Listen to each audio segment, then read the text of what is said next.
Você conseguiria suportar a dor mais brutal do mundo para proteger alguém que você ama? Em 1850, uma mãe foi torturada até o limite da morte. Mas o que aconteceu em seguida desafiou todas as expectativas e mudou vidas para sempre. Essa história vai te emocionar do primeiro ao último segundo. Mas antes de começar, me conta. De qual cidade você está assistindo esse vídeo? Deixa aqui nos comentários. E se você curte histórias reais de superação que mexem com o coração, se inscreve no canal e ativa o sininho para não perder nenhuma história incrível que eu trago toda semana. Agora sim, vamos à história de Maria das Dores. Era março de 1850, e o sol castigava impiedosamente as terras da fazenda Vale do Açoite, no interior do Rio de Janeiro. Maria das Dores, com apenas 22 anos e grávida de 7 meses, trabalhava desde o amanhecer nas intermináveis fileiras de café. Suas mãos sangravam dos espinhos, seus pés descalços queimavam na terra vermelha e escaldante, mas ela continuava. Tinha que continuar. Dentro de seu ventre, sentia os chutes suaves de seu bebê, pequenos lembretes de que havia uma razão maior para resistir a cada dia de sofrimento. Naquela manhã fatídica, enquanto carregava um saco de 60 quilos nas costas, Maria sentiu uma tontura repentina. Seus pés tropeçaram em uma raiz exposta, e ela caiu. O saco se rompeu, espalhando grãos preciosos de café pelo chão como lágrimas vermelhas. O silêncio que se seguiu foi mais aterrorizante que qualquer trovão. Os outros escravizados congelaram, seus olhos fixos em Maria. Todos sabiam o que viria a seguir. O coronel Rodrigo Vasconcelos não perdoava nada, e muito menos o desperdício de sua mercadoria mais valiosa. Maria se levantou lentamente, as mãos protetoras sobre o ventre, sentindo seu bebê se mexer assustado, como se já soubesse que algo terrível estava prestes a acontecer. A porta da casa grande se abriu com um estrondo que ecoou pela fazenda como um tiro de canhão. O coronel Vasconcelos desceu os degraus cambaleante, seus olhos injetados não apenas de raiva, mas também de cachaça da noite anterior. Ele havia perdido uma fortuna jogando cartas com outros fazendeiros, e sua fúria procurava um alvo onde pudesse ser descarregada sem consequências. Maria seria esse alvo. Com passos pesados, ele se aproximou dela, e o cheiro de álcool e tabaco invadia o ar. Você acha que meu café cresce em árvores de dinheiro, sua inútil? Ele urrou, sua voz reverberando pela fazenda inteira. Vou te ensinar uma lição que você nunca vai esquecer, e vou começar a educação desse bastardo ainda no seu ventre. O anúncio que se seguiu gelou o sangue de todos os presentes. Maria seria açoitada publicamente até que a dor fizesse a criança nascer. Amarra ela no tronco. Quero todos aqui assistindo. Quero que vejam o que acontece com quem desperdiça o que é meu. E não parem até eu ver o rosto dessa criança. Maria foi arrastada até o tronco central, aquele poste de madeira manchado pelo sangue seco de incontáveis vítimas anteriores. Ela não implorou. Não chorou. Apenas fechou os olhos e sussurrou uma oração que sua avó lhe havia ensinado, uma oração em língua africana que pedia proteção aos ancestrais.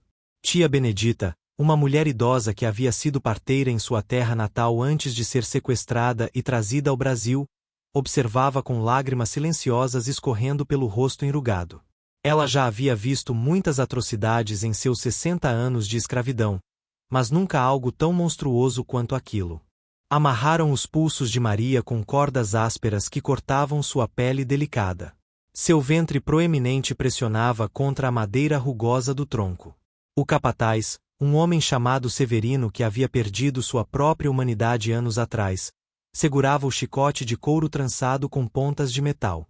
Ele hesitou por um breve segundo, seu último resquício de consciência protestando, mas o olhar fulminante do coronel não deixava espaço para piedade. O primeiro açoite cortou o ar com um assobio sinistro antes de rasgar as costas de Maria. A dor foi tão intensa que ela viu estrelas brancas explodindo atrás de suas pálpebras fechadas. Mas ela não gritou.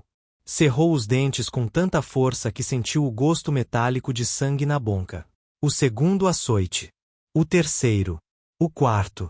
Cada golpe era uma lâmina de fogo cortando sua carne. Maria começou a cantar. Baixinho no início, depois com mais força. Era uma melodia que sua avó lhe ensinou, uma canção sobre Iemanjá, a mãe de todos, a protetora das crianças. Sua voz, trêmula mas determinada, se elevou acima do som do chicote. Mãe das águas, proteja meu filho. Mãe das ondas, guarde seu corpo. Outros escravizados, desafiando o medo, começaram a cantarolar junto com ela, suas vozes se unindo em uma harmonia de resistência. O coronel ficou furioso. Mais forte, ele ordenou a Severino. Faça essa vadia parar de cantar. Mas Maria não parou. Cada nota era um escudo protetor ao redor de seu bebê. Cada palavra era uma promessa de que ela não se renderia. Seu corpo tremia violentamente, suor e sangue se misturavam escorrendo por suas costas dilaceradas, mas sua voz continuava. Ela havia transformado aquele tronco de tortura em um altar de resistência, e seu canto em uma arma mais poderosa que qualquer chicote. Após 3 horas intermináveis, quando o sol já começava a se pôr tingindo o céu de vermelho sangue como se o próprio céu chorasse pela injustiça testemunhada, Maria sentiu algo diferente. Não era apenas dor. Eram contrações. Fortes, ritmadas, naturais. Seu bebê não estava nascendo prematuramente por causa do trauma. Ele estava nascendo porque era chegada a hora certa, como se tivesse esperado pacientemente os 9 meses completos, reunindo força para entrar em um mundo hostil. Tia Benedita. Maria sussurrou com voz rouca. O bebê está vindo. A velha parteira não hesitou. Ela se adiantou, desafiando a ordem do coronel, e começou a desamarrar as cordas dos pulsos de Maria. Outras mulheres a seguiram. Rosa, Joaquina, Teresa, formando um círculo protetor ao redor de Maria. Vocês vão apanhar por isso. O coronel berrou, mas havia algo em seus olhos naquele momento. Incerteza, talvez até medo. Ele estava assistindo algo que sua mente cruel não conseguia compreender. Maria foi levada para a senzala, deixando um rastro de sangue pelo caminho. As mulheres trabalharam com precisão ancestral, suas mãos experientes guiando o bebê para o mundo. E quando o menino finalmente nasceu, após mais 2 horas de trabalho de parto, seu choro foi tão forte, tão cheio de vida e indignação, que até o coronel ouviu da casa grande. Tia Benedita examinou o bebê minuciosamente. Ele estava perfeito. Todos os dedos, todos os dedinhos dos pés. Peso saudável. Pulmões fortes. Um milagre envolto em sangue e dor, mas um milagre ainda assim. Maria, exausta além de qualquer descrição humana, segurou seu filho contra o peito. Suas costas eram uma massa de carne viva e dor lancinante, mas nada disso importava. Seu bebê estava vivo, saudável, forte. Ela havia vencido. Naquela noite, enquanto Maria recuperava forças lentamente na senzala apertada e escura, iluminada apenas por uma vela tênue, ela amamentou seu filho pela primeira vez. A dor em suas costas era quase insuportável, cada movimento uma agonia renovada. Mas quando sentiu a boquinha dele sugando o leite, um calor diferente invadiu seu peito, não de dor, mas de amor tão profundo que parecia impossível caber em um corpo humano. Ela olhou para aquele rostinho escuro, os olhos ainda fechados, os lábios minúsculos formando uma expressão de paz absoluta. Seu nome será liberto, ela sussurrou, sua voz ainda rouca do canto de resistência.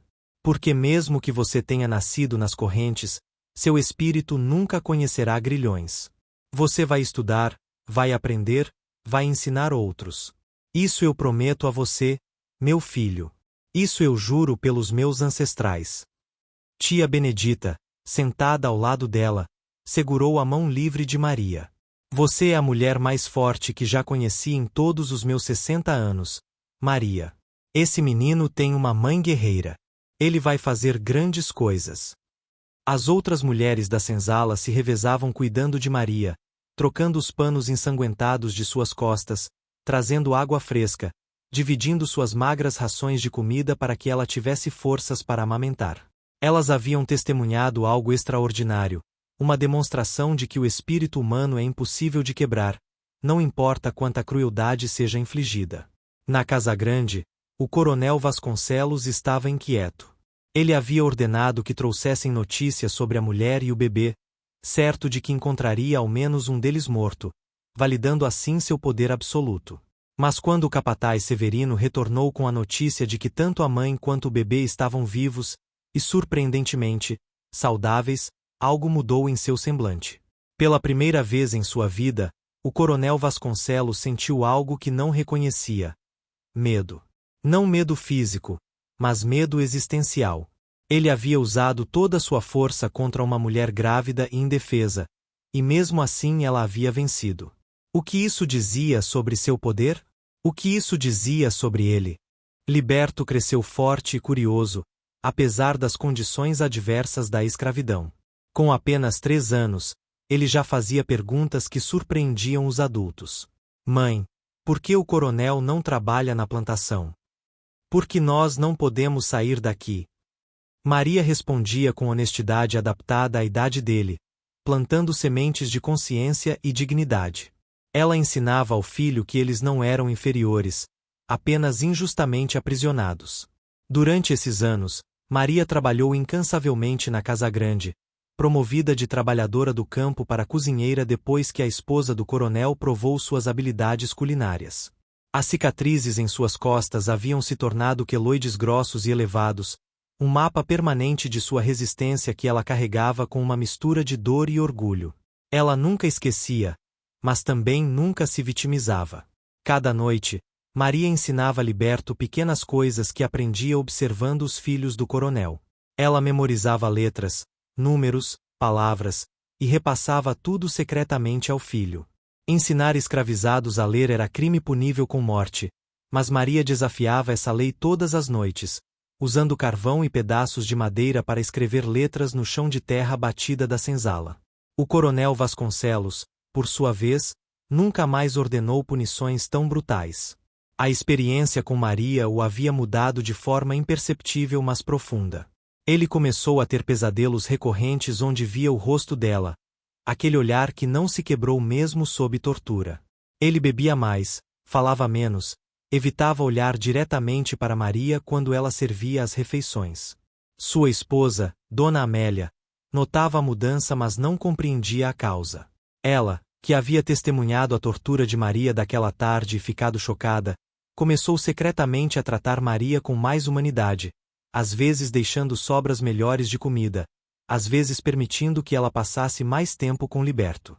Em 1856, quando Liberto tinha 6 anos e já sabia ler melhor que muitos homens livres da região, o coronel Vasconcelos adoeceu gravemente de febre amarela.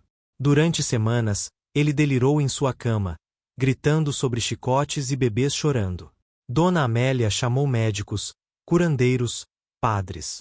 Nada funcionava.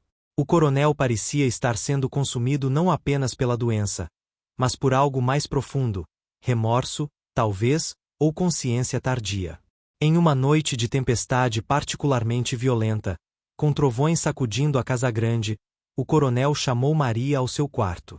Ela subiu as escadas lentamente, segurando uma bandeja com chá medicinal, sem saber o que esperar. Você deveria ter morrido, ele sussurrou com voz fraca e trêmula.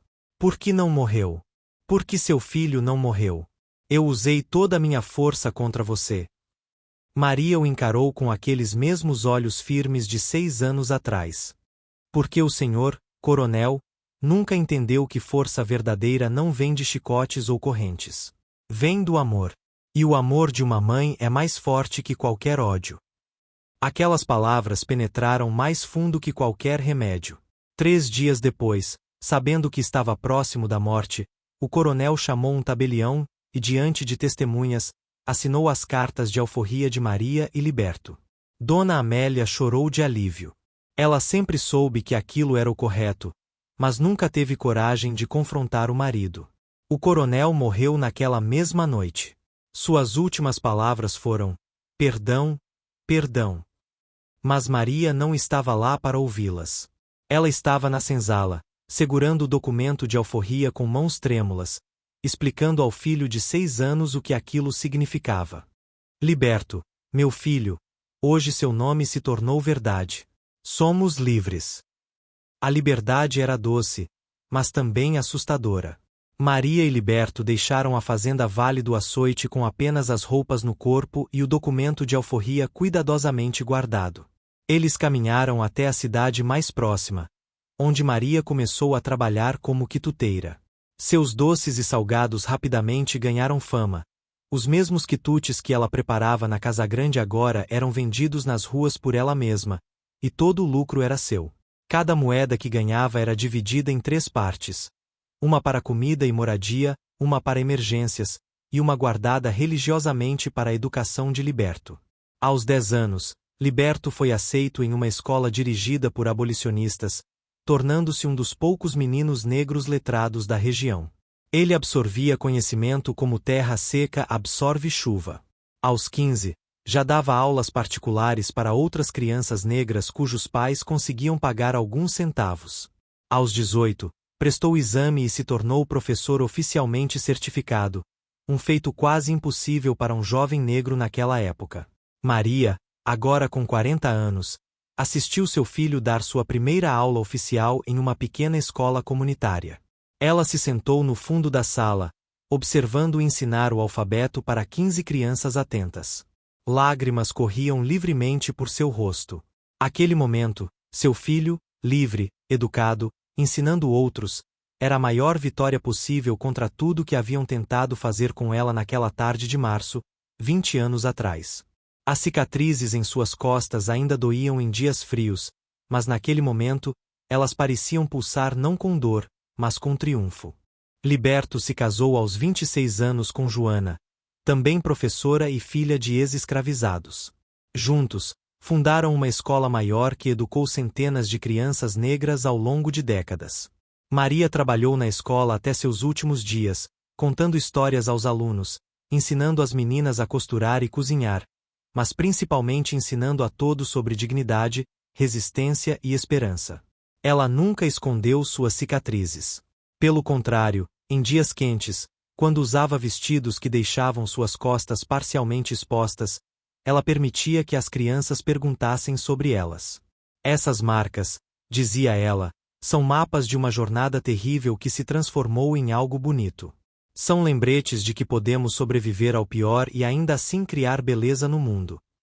Liberto e Joana tiveram 4 filhos, todos educados, todos dedicados a continuar o trabalho de ensinar e elevar sua comunidade. Maria viveu para ver seus netos crescerem, estudarem, sonharem. Cada um deles conhecia a história de como nasceram livres porque uma avó corajosa havia se recusado a quebrar sob o chicote. Quando a Lei Áurea foi finalmente assinada em 1888, Maria tinha 60 anos. Ela estava na praça principal da cidade quando a notícia chegou. Pessoas choravam, dançavam, abraçavam-se. Maria ficou em silêncio por um longo momento, depois olhou para o céu e sussurrou: Vó, os grilhões finalmente caíram. Todos os grilhões.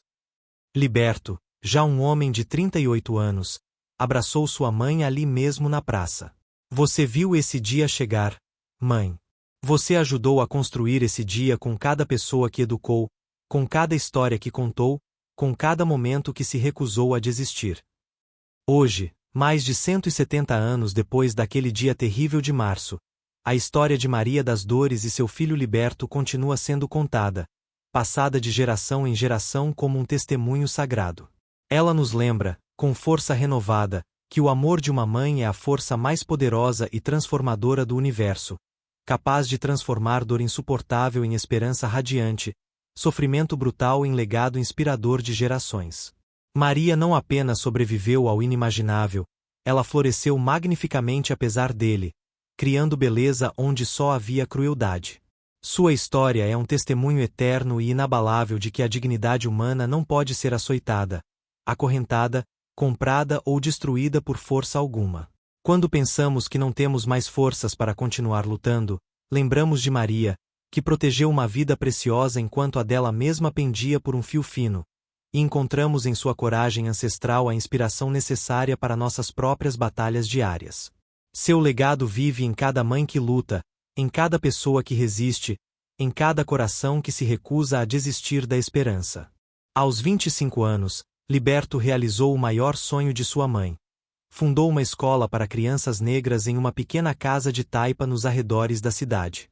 Maria, já com 47 anos e cabelos grisalhos, trabalhou ao lado do filho, ensinando as meninas a costurar, cozinhar e, mais importante, a ler. Cada manhã, dezenas de crianças descalças chegavam correndo, ávidas por conhecimento. Maria observava aqueles olhos brilhantes de curiosidade e via neles o futuro que quase lhe foi roubado naquela tarde de março. As cicatrizes em suas costas doíam nos dias frios e chuvosos, lembretes físicos de um passado que se recusava a ser esquecido. Mas quando via uma menina de 7 anos lendo sua primeira frase completa, quando ouvia um menino recitando poesias, a dor se transformava em orgulho profundo. Cada criança que aprende a ler é uma vitória contra aqueles que tentaram nos manter na escuridão, dizia ela. A escola cresceu, e com ela cresceu também a resistência silenciosa de uma comunidade que se recusava a permanecer invisível. Aos 28 anos, Liberto se apaixonou por Joana, uma jovem professora que havia chegado de outra província para ajudar na escola. Ela era filha de ex-escravizados que haviam comprado sua própria liberdade anos antes da Lei Áurea. O casamento foi realizado na pequena igreja da comunidade, e Maria chorou lágrimas de alegria pura ao ver seu filho, aquele bebê que nasceu cercado de dor e sangue, agora vestido com suas melhores roupas, sorrindo ao lado da mulher que amava. Durante a cerimônia, o padre mencionou a história de Maria, chamando-a de a mãe que desafiou a morte. Ela sentiu um nó na garganta, não de tristeza, mas de gratidão profunda por estar viva para testemunhar aquele momento. Naquela noite, durante a festa simples mas alegre, Maria dançou pela primeira vez em décadas. Suas costas doíam, seus pés estavam cansados, mas seu coração transbordava de uma felicidade que ela pensou nunca mais sentir. Liberto a abraçou forte e sussurrou: "Tudo que sou, devo a você, mãe. Sua força é minha herança mais preciosa." Joana deu a Liberto 3 filhas: Esperança, Vitória e Liberdade. Maria, agora avó, via nas meninas a continuação de sua luta. Esperança, a mais velha, tinha o mesmo olhar determinado da avó. Vitória herdou a voz doce que Maria usava para cantar canções de resistência. Liberdade, a caçula, era curiosa e questionadora, sempre perguntando por quê. Maria passava horas contando histórias para as netas, não apenas sua própria história, mas histórias de reis e rainhas africanas, de mulheres guerreiras, de povos que resistiram através dos séculos. "Vocês precisam conhecer de onde viemos para saber para onde podemos ir", dizia ela.